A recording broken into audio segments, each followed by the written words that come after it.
প্ৰথমে মই সংগীতাই আপোনালোক সকলোকে আন এটা নতুন ভিডিঅ'লৈ স্বাগতম জনালোঁ। আজি আপোনালোকৰ কাৰণে একেবাৰে সহজ পদ্ধতিৰে বনাব পৰা ৰেইনবো কেকৰ ৰেচিপি এটা লৈ আহিছোঁ। এই ৰেচিপিটো আপোনালোকে অতি কম সময়তে বনাব পাৰিব আৰু একেটা কেক টিনতেই বনাব পাৰিব। আশা কৰোঁ ৰেচিপিটো চাই ভাল পাব। তেনেহ'লে বেছি দেৰি নকৰি আহকচোন আজিৰ ভিডিঅ'টোৰ মাজলৈ আমি আগবাঢ়োঁ। প্ৰথমে কেক টিনটো ৰেডি কৰি ল'ব। এয়া মই এটা 6 ইঞ্চৰ কেক টিন লৈছোঁ। কেক টিনটোত চাৰিওফালে ৰিফাইন তেল সানি লৈছোঁ। তাৰপিছতে এখন বগা কাগজ বাতিটোৰ চাইজত কাটি লৈ ইয়াতে পাতি দিছোঁ আৰু কাগজখিলাৰ ওপৰতো অলপ ৰিফাইন তেল লগাই লৈছোঁ।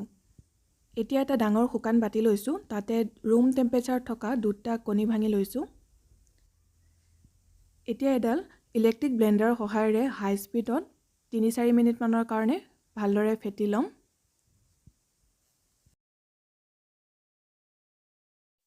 কণীকেইটা মই হাই স্পীডত 4 মিনিটমানৰ কাৰণে ফেটি ল'লোঁ। দেখিছে আগতকৈ কিমানখিনি ফুলি আহিছে, এনেধৰণৰ হৈ পৰিব। এতিয়া ইয়াত চেনি যোগ কৰিম। মেজাৰমেণ্ট কাপেৰে আধা কাপ পিচি লোৱা চেনি দিছোঁ। চেনি দিয়াৰ পিছত মিডিয়াম স্পীডত 1 মিনিটমানৰ কাৰণে ফেটি ল'ব, যাতে চেনিখিনি ভালদৰে মিলি যায়। চেনিখিনি দিয়াৰ পিছত মিডিয়াম স্পীডত 1 মিনিটমানৰ কাৰণে ফেটি ল'লোঁ আৰু ধুনীয়াকৈ মিলি গৈছে। এয়া চাওক, এনেধৰণৰ ক্ৰিমি টেক্সচাৰ এটা হৈ পৰে। এতিয়া ইয়াতে ডাঙৰ চামুচেৰে 2 চামুচ ৰিফাইন তেল যোগ কৰিছোঁ। ৰিফাইন তেলৰ ঠাইত আপোনালোকে গলাই লোৱা বাটাৰো দিব পাৰে। আৰু লগতে দিছোঁ ভেনিলা এছেঞ্চ আধা চামুচমান। ৰিফাইন তেল আৰু এছেঞ্চখিনি যোগ কৰাৰ পিছত একেবাৰে ল' স্পীডত কেইছেকেণ্ডমানৰ কাৰণে ফেটি ল'ব, যাতে গোটেইখিনি ভালদৰে মিক্স হৈ পৰে। এতিয়া আৰু বেছি দেৰি ফেটি থাকিব নালাগে, মাত্ৰ কণীকেইটা ফেটোতেহে হাই স্পীডত অলপ বেছি সময় ফেটিব লাগে। এতিয়া ইয়াতে শুকান সামগ্ৰীখিনি যোগ কৰিম। চেকনি এখন পাতি লৈছোঁ, তাতে মেজাৰমেণ্ট কাপেৰে আধা কাপ ময়দা দিছোঁ। তাৰপিছতে দিছোঁ সৰু চামুচেৰে এচামুচ বেকিং পাউডাৰ, লগতে দিছোঁ এচিকুট নিমখ টেষ্টটো বেলেঞ্চ হ'বৰ কাৰণে। এতিয়া গোটেইখিনি ভালদৰে চালি ল'ব। শুকান সামগ্ৰীখিনি ভালদৰে চালি লোৱাৰ পিছত এখন চেপেটা হেতাৰ সহায়েৰে একেটা ডাইৰেকশ্যনতে খুব লাহে লাহে এনেদৰে মিলাই থাকিব, যাতে গোটেইখিনি ভালদৰে মিলি পৰে। কেকৰ মিশ্ৰণটোত অকণো গোটা গোটা থাকিব নালাগে, স্মুথ হ'ব লাগে। আৰু এয়া চাওক, ভালদৰে মিলাই লোৱা হৈ গ'ল। বেটাৰটোত আমি অকণমান গাখীৰ নাইবা পানী দিব লাগিব, যিহেতু অলপ ডাঠ হৈছে। ইয়াতে মই ডাঙৰ চামুচেৰে 2 চামুচ গাখীৰ দিছোঁ। গাখীৰখিনি গৰম কৰি ঠাণ্ডা কৰি লোৱা, অৰ্থাৎ ৰুম টেম্পাৰেচাৰত থকা গাখীৰ। আপোনালোকে যদি গাখীৰ দিব নোখোজে তেতিয়াহ'লে পানীও দিব পাৰে। এইদৰে অকণমান দি মিলাই চাই ল'ব, যদি প্ৰয়োজন হয় আৰু অকণমান দি ল'ব।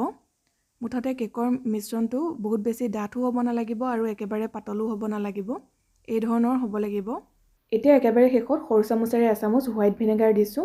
ভিনেগাৰখিনি দিয়াৰ পিছতো একেটা ডাইৰেকশ্যনতে খুব লাহে লাহে মিলাই ল'ব। এয়া চাওক, ভালদৰে মিলাই লোৱা হৈ গ'ল। মিশ্ৰণটো দেখিছেই, খুব বেছি পাতলো হোৱা নাই আৰু একেবাৰে ডাঠো হোৱা নাই। এইদৰে ওপৰৰ পৰা দি দিলে ইজিলি পৰিব লাগে। এইটো জোখতে ৰাখিব, তেতিয়াহে কেকটো ধুনীয়া হ'ব। এতিয়া আমি এই কেকৰ মিশ্ৰণখিনিত কালাৰ মিক্স কৰিব লাগিব। তাৰ কাৰণে মই ইয়াত জেল ফুড কালাৰ লগতে লিকুইড ফুড কালাৰ লৈ লৈছোঁ। আপোনালোকে যিকোনো এটা ল'ব পাৰে। আৰু দেখিছে 6টা বাতি লৈছোঁ। 6টা বাতিত এতিয়া মই প্ৰথমতে কেকৰ মিশ্ৰণখিনি সমান ভাগত ভাগ কৰি লৈছোঁ।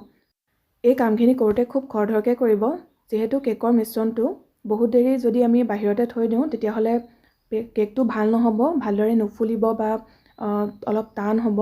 সেইবাবে এই কথাটো মন কৰিব। গতিকে কেকটো যেতিয়া আপোনালোকে বেটাৰটো ফেটিব তাৰ আগতেই গোটেইখিনি ৰেডি কৰি ৰাখিব। এয়া চাওক, মই 6টা ভাগত ভাগ কৰি ল'লোঁ কেকৰ মিশ্ৰণখিনি। এতিয়া এটা এটাকৈ কালাৰ মিক্স কৰিম। প্ৰথমতে ৰেড লিকুইড ফুড কালাৰ অকণমান দি এনেদৰে মই চামুচ পাতে মিলাই লৈছোঁ। এইবাৰ বেঙুনীয়া কালাৰটো মিক্স কৰিছোঁ। আৰু কেকৰ মিশ্ৰণখিনিত কালাৰ মিক্স কৰোঁতে প্ৰতিটো বাতিৰ কাৰণে চামুচো বেলেগ বেলেগকৈ লৈ ল'ব। আৰু কালাৰখিনি দিয়াটো নিজৰ ওপৰত কথা। আপুনি যদি বেছিকৈ দিব নিবিচাৰে তেতিয়াহ'লে 4টামান কালাৰ দি পেলাইও কেকটো বনাব পাৰে, তেতিয়াও ধুনীয়া লাগে দেখিবলৈ। মই 6টা কালাৰ ইয়াতে ব্যৱহাৰ কৰিছোঁ, যদিও ৰামধেনুৰ ৰং 7টা। কেকৰ মিশ্ৰণখিনিত কালাৰখিনি মিলাই লোৱা হৈ গ'ল। এতিয়া এইখিনি এনেদৰে থৈ নিদিব, লগে লগে আগতে ৰেডি কৰি ৰখা কেক টিনটোত বেটাৰখিনি ঢালি ল'ব। আৰু দেখিছে এনেকৈ এটাৰ পিছত এটাকৈ কালাৰ দিব লাগিব। প্ৰথমতে মই ৰঙা ৰং মিলাই লোৱা কেকৰ মিশ্ৰণখিনি দি লৈছোঁ। তাৰপিছতে এনেদৰে অকণমান স্প্ৰেড কৰি দিব। এতিয়া ইয়াত দিছোঁ কমলা ৰং মিলাই লোৱা কেকৰ মিশ্ৰণখিনি এনেদৰে মাজত ঢালি দিব। নিজে নিজে স্প্ৰেড হৈ যাব, এতিয়া আৰু স্প্ৰেড কৰিব নালাগে। অকণমান এনেকৈ থপথপাই দিব, তেতিয়া এয়াৰ বাবলছ থাকিলে সেইখিনি ওলাই যাব, পিছত তেতিয়া কেকটো ফুটা ফুটা নহয়। এনেকৈ এটাৰ পিছত এটা কালাৰ মিক্স কৰি লোৱা কেকৰ মিশ্ৰণখিনি ইয়াতে ঢালি যাব।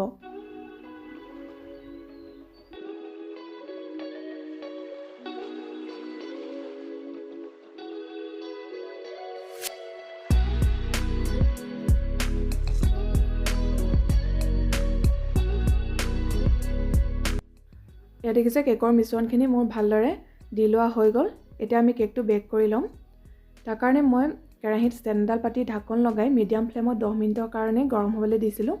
এতিয়া কেৰাহীখন ধুনীয়াকৈ গৰম হৈ আছে আৰু কেকৰ বাতিটো সাৱধানে বহুৱাই দিছোঁ। লগে লগে ঢাকনিখন লগাই দিব আৰু গেছৰ ফ্লেমটো একেবাৰে কমাই দিব। এতিয়া কম জুইতে কেকটো সিজিবলৈ দিব। প্ৰায় 40 মিনিটমান সময় লাগিব। তাৰ আগতে কেকটো বাৰে বাৰে খুলি চাই নাথাকিব, তেতিয়া ভালদৰে নুফুলিব। 40 মিনিটৰ পিছত কেকটো মই এয়া দেখুৱাইছোঁ। দেখিছে ধুনীয়াকৈ ফুলি আহিছে আৰু দেখাত সিজিছে যেনেই লাগিছে, তথাপিও মাজত এনেদৰে শলাডাল সোমোৱাই চাব। যদি কেঁচা মিশ্ৰণ লাগি নাহে তেতিয়াহ'লে গম পাব যে কেকটো ধুনীয়াকৈ সিজিলে, আৰু যদিহে কেঁচা মিশ্ৰণ লাগি আহে তেনেহ'লে আৰু 4-5 মিনিটমানৰ কাৰণে বেক হ'বলৈ দিব। এতিয়া মই বাতিটো বাহিৰলৈ উলিয়াই থলোঁ আৰু সম্পূৰ্ণৰূপে ঠাণ্ডা হ'বলৈ দিম। তাৰপিছতে কেকটো আইচিং কৰি ল'ম। এতিয়া হুইপিং ক্ৰীমখিনি হুইপ কৰি ল'ম। তাৰ কাৰণে এটা শুকান ডাঙৰ বাতি লৈছোঁ। ইয়াত মই ছানৰাইজৰ হুইপিং ক্ৰীমটো ব্যৱহাৰ কৰিছোঁ। আপোনালোকে যিকোনো ব্ৰেণ্ডৰ ল'ব পাৰে। ক্ৰীমটো যিহেতু ফ্ৰিজাৰত ৰখা হয়, বৰফ হৈ থাকে, যেতিয়া আপোনালোকে কেক বনাব তাৰ 7-8 ঘণ্টামানৰ আগতে ফ্ৰিজাৰৰ পৰা নৰ্মেল ফ্ৰিজলৈ আনি ৰাখিব, যাতে ক্ৰীমখিনি অলপ লিকুইড ফৰ্মলৈ গুচি আহে। এতিয়া মই মেজাৰমেণ্ট কাপেৰে একাপ ক্ৰীম লৈ ল'লোঁ আৰু ব্লেণ্ডাৰৰ সহায়েৰে ক্ৰীমখিনি বিট কৰি লৈছোঁ। প্ৰথমতে মিডিয়াম স্পীডত বিট কৰিছোঁ। অলপমান যেতিয়া ডাঠ হৈ আহিব তাৰপিছতে স্পীডটো হাই কৰি দিব আৰু হাই স্পীডত ষ্টিফ পিক অহালৈকে ক্ৰীমখিনি বিট কৰি ল'ব। হুইপিং ক্ৰীম কেনেদৰে বিট কৰিব লাগে বা কেনেকৈ ষ্ট'ৰ কৰিব লাগে তাৰ ওপৰত এটা ভিডিঅ' আগতে দি থোৱা আছে। যিসকলে চোৱা নাই তলৰ ডেছক্ৰিপশ্যন বক্সতে লিংকটো দি থ'ম, চাই ল'ব পাৰিব। এয়া দেখিছে ক্ৰীমখিনি মই বিট কৰি আছোঁ আৰু অলপ অলপ ডাঠ হৈছে। এতিয়া ব্লেণ্ডাৰৰ স্পীডটো হাই কৰি দিছোঁ আৰু হাই স্পীডত ষ্টিফ পিক এটা অহালৈকে বিট কৰি ল'ম। প্ৰায় 5-6 মিনিটৰ ভিতৰতে ধুনীয়াকৈ বিট হৈ যায়, বহুত বেছি সময় নালাগে। যেতিয়া দেখিব ক্ৰীমখিনি বহুখিনি ডাঠ হৈ পৰিছে তেতিয়া এনেদৰে ব্লেণ্ডাৰ ছুইচটো অফ কৰি ওপৰলৈ টানি চাব। এই ধৰণৰ জোং এটা নিচিনা হ'ব আৰু এই ক্ৰীমখিনি যিমান লৰাই দিলেও তললৈ পৰি নাযায়, এনেধৰণৰ ডাঠ হৈ পৰিব। তেতিয়াই গম পাব যে ক্ৰীমখিনি ভালদৰে উট কৰি লোৱা হৈ গ'ল, ইয়াতকৈ আৰু ফেটি থাকিব নালাগে। এয়া দেখিছেনে, বাতিটো উল্টা কৰি দিলেও কিন্তু ক্ৰীমখিনি এতিয়া সহজতে পৰি নাযায়। আনফালে কেকটো সম্পূৰ্ণৰূপে ঠাণ্ডা হ'ল। এতিয়া মই বাতিটোৰ পৰা উলিয়াই লৈছোঁ, কাগজ খিলাও আঁতৰাই লৈছোঁ। এয়া চাওক, কেকটো খুবেই কোমল হৈছে। ওপৰৰ অংশখিনি অসমান যেন দেখিলে কাটি সমান কৰি ল'ব। মোৰ কাটিবলগীয়া হোৱা নাই, দেখিছে সমান হৈয়ে আছে। এতিয়া মই মাজেৰে এনেকৈ দুটা ভাগত ভাগ কৰি লৈছোঁ। আপোনালোকে ইচ্ছা কৰিলে এটা ভাগো কৰিব পাৰে, মানে স্পঞ্জৰ লেয়াৰ দুটা দি পেলাই ক্ৰীমৰ লেয়াৰ এটা দিব পাৰে। মই ক্ৰীমৰ লেয়াৰ দুটা দিম, সেইবাবে এনেকৈ 3টা ভাগত ভাগ কৰিছোঁ। আৰু দেখিছেনে ভিতৰখিনি কিমান ধুনীয়া লাগিছে দেখিবলৈ, খুবেই কালাৰফুল হৈছে। এতিয়া আহক আমি কেকটো আইচিং কৰি লওঁ। টাৰ্ণ টেবুল এখনত এয়া কেক বেছ এখন পাতি লৈছোঁ। তাৰপিছতে আমাক অকণমান চুগাৰ চিৰাপো লাগিব। এবাটি পানীত 2 চামুচ গুড়ি কৰি লোৱা চেনি ভালদৰে মিলাই লৈছোঁ। এতিয়া প্ৰথমে মই কেক বেছখনত এনেদৰে অকণমান ক্ৰীম লগাই লৈছোঁ যাতে কেকটো ষ্টেবল হৈ থাকে। তাৰপিছতে কেকৰ এটা ফাল দি দিছোঁ আৰু ওপৰত এনেকৈ চামুচেৰে চুগাৰ চিৰাপখিনি লগাই লৈছোঁ, বা ব্ৰাছৰ সহায়েৰেও লগাব পাৰে, তেতিয়া কেকটো খুবেই কোমল হৈ থাকে। চেনি পানী লগোৱাৰ পিছত ইয়াতে ক্ৰীম এপ্লাই কৰিব। ইয়াত দেখিছে অলপ ক্ৰীম এনেকৈ দি লৈছোঁ। তাৰপিছতে পেলেট নাইফৰ সহায়েৰে এনেদৰে ক্ৰীমখিনি বহলাই ল'ব।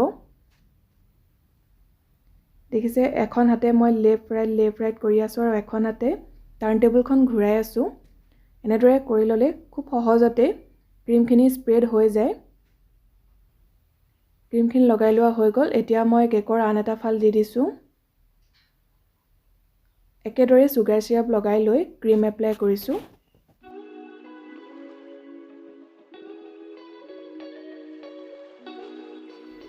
কেকৰ একেবাৰে ওপৰ ফালটো এয়া দি লৈছোঁ। অলপ লাহে লাহে এনেদৰে প্ৰেছ কৰি দিব। একেধৰণে সুগাৰ সিৰাপ লগাই লৈ ক্ৰীম এপ্লাই কৰিব। ওপৰত মই ক্ৰীমখিনি একেবাৰতে দি লৈছোঁ। দেখিছে অলপ বেছিকৈ ক্ৰীম দি এনেদৰে স্প্ৰেড কৰি লৈছোঁ। আপোনালোকে ইচ্ছা কৰিলে অলপ পাতলীয়াকৈ লেয়াৰ এটা দি লৈ 10-15 মিনিটমানৰ কাৰণে ফ্ৰিজত থৈ দিব। তাৰপিছতে আকৌ ফাইনেল লেয়াৰটো দিব পাৰে। মই একেবাৰতে কৰি লৈছোঁ। তেনেদৰে ছাইডৰখিনিও এনেকৈ মিলাই ল'লোঁ পেলেট নাইফখনে। তাৰপিছতে এতিয়া অলপ অলপকৈ ক্ৰীম লগাই যাম। এইদৰে প্ৰথমতে অলপ অলপকৈ ক্ৰীম লগাই ল'ব, তাৰপিছতে মিহি কৰিবলৈ চাব। কেকটোত ক্ৰীমখিনি ভালদৰে লগাই লোৱাৰ পিছত এটা হাতে টাৰ্ণ টেবুলখন ঘূৰাই থাকিব আৰু এটা হাতে পেলেট নাইফখনৰ এটা ছাইড কেকটোত লগাই লৈ একেবাৰতে ঘূৰাই দিব। যিখিনি ক্ৰীম এক্সট্ৰা লাগি থাকে সেই ক্ৰীমখিনি গুচি আহিব আৰু সেই ক্ৰীমখিনি কাষৰ বাতিটোত বাৰে বাৰে চাফা কৰি ল'ব। ঠিক একেদৰে ওপৰৰ যিখিনি ক্ৰীম এয়া ওলাই আছে দেখিছেই মই সমান কৰি লৈছোঁ। কাষৰ পৰা মাজলৈ টানি দিব এনেদৰে, আৰু যিখিনি ক্ৰীম লাগি আহে সেইবোৰ চাফা কৰি ল'ব। তেতিয়াহে ফিনিচিংটো ভাল হ'ব। এতিয়া এখন স্কেপাৰ লৈছোঁ আৰু স্কেপাৰখনৰ সহায়েৰে কাষটো আৰু অলপ মিহি কৰি লৈছোঁ। এনেদৰে কেকটোত স্কেপাৰখনে এটা ছাইডে টাচ কৰিব আৰু এখন হাতে টাৰ্ণ টেবুলখন ঘূৰাই থাকিব। যিখিনি ক্ৰীম এক্সট্ৰা আছে সেই ক্ৰীমখিনি গুচি আহিব। ঠিক তেনেদৰে ওপৰৰ অংশখিনিও সমান কৰি ল'ব। এতিয়া কেকটো নিজৰ পচন্দ অনুসৰি সজাই ল'ব। ইয়াত মই এটা ষ্টাৰ নজেল লৈছোঁ। নজেলটো পাইপিং বেগত ভৰাই ল'লোঁ আৰু যিখিনি ক্ৰীম বাকী আছে সেই ক্ৰীমখিনিও বেগটোত ভৰাই লৈ আগটো অলপ কাটি লৈছোঁ।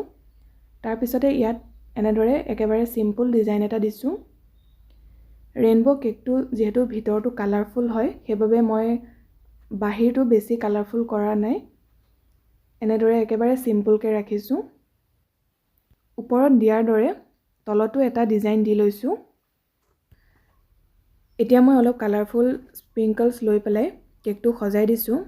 এইদৰে ওপৰত ছটিয়াই দিছোঁ, লগতে কাষৰ অংশখিনিতো ছটিয়াই ল'ম। যদি এনেধৰণৰ কালাৰফুল স্প্ৰিংকলছ নাথাকে তেতিয়াহ'লে আপোনালোকে জেমছৰ সহায়েৰেও কেকটো সজাব পাৰে, তেতিয়াও ধুনীয়া লাগে। কেকটো আইচিং কৰি লোৱা কমপ্লিট হৈ গ'লে 3-4 ঘণ্টামান হ'লেও ফ্ৰিজত থৈ দিব ভালদৰে ছেট হ'বৰ কাৰণে। তাৰপিছতে কেকটো কাটিব। কেকটো অলপ সময় ফ্ৰিজত থোৱাৰ পিছত মই কাটি দেখুৱাইছোঁ। এয়া চাওক, কাটোতে চাগে ধৰিব পাৰিছে কেকটো কিমান কোমল হৈছে আৰু ভিতৰখিনিও দেখিছে কিমান কালাৰফুল হৈছে। কালাৰফুল হোৱাৰ কাৰণে সৰু ল'ৰা ছোৱালীয়েও খুবেই ভাল পায় এই ৰেইনব' কেক। আপোনালোকে ঘৰতে বনাই দিব পাৰিব। একেবাৰে সহজ পদ্ধতি আপোনালোকৰ লগত শ্বেয়াৰ কৰিলোঁ। আশা কৰোঁ ৰেচিপিটো চাই ভাল পালে। যদি ভাল পালে ভিডিঅ'টো লাইক কৰিব, লগতে শ্বেয়াৰ কৰি দিব। যিসকলে চেনেলটো এতিয়ালৈকে ছাবস্ক্ৰাইব কৰা নাই, ছাবস্ক্ৰাইব কৰি কাষতে থকা বেল আইকনটো প্ৰেছ কৰি অল কৰি ৰাখিব। তেতিয়া আগলৈ যি ভিডিঅ' দিওঁ তাৰ ন'টিফিকেশ্যনবোৰ আপুনি পাই থাকিব। আকৌ এটা নতুন ৰেচিপিৰ সৈতে সোনকালে লগ পাম। ভিডিঅ'টো চোৱাৰ কাৰণে বহুত বহুত ধন্যবাদ।